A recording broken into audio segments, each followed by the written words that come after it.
Hi, I'm Jim Erickson with Information Management, and I'm at TDWI's World Conference 2012 in San Diego talking to Mark Peco, a partner with Incubus, which is a Toronto-based consulting firm that works with the energy industry. Mark's on the staff here and one of the many instructors at the Data Warehousing Institute conference, and he's been teaching data quality, talking about accountability and responsibility. So that leads me to ask you, Mark, so what is the state of accountability? Does it vary a lot, or what are you trying to get across in your courses?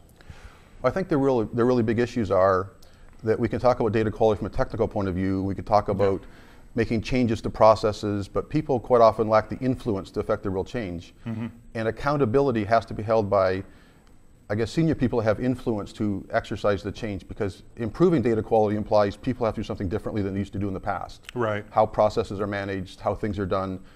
And quite often that means they're doing more work for the benefit of others. And that always doesn't play out well unless there's somebody with senior accountability to drive that kind of change. Yeah. So are you of the view that the data quality is everyone's job? And absolutely. In my courses I taught this week, I said everybody's a data manager in a company. Right. I don't care if you're a clerk or an executive or a BI person. We're all data managers. Right. Do you think that the rank and file in companies are aware of this or understand the skills they need based on what you're saying, in a non-technical sense or a non-technical setting? No, I really don't. I think people like to point fingers. People like to think that data issues are probably always somebody else's responsibility. It's never their own. But everybody, I believe, has a stake in it to work together on it, and that's a big issue to let people realize that kind of situation. Right. Well, from where I sit, we talk a lot about enterprise information management. So we're talking about rolling out policies and standards that could be, recreated across lines of business, across organizations and departments.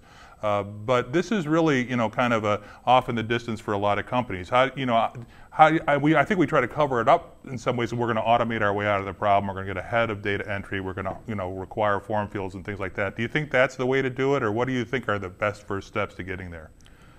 I think part of it is recognizing that people are all part of a bigger team. I really believe that if data is treated as a true asset, which is a lot of times it's just lip service, we have to respect data. We all have to, and that requires a grassroots effort. It's almost at an informal level, right. I believe. But again, policies that are there need to be enforced, and quite often they're not, because the people aren't really accountable for results. And right. that's a cultural issue in companies. Right. Well, data quality and governance obviously are very high-minded with a lot of companies now. You can see it's a very important topic here at the Data Warehousing Institute's World Conference here in San Diego.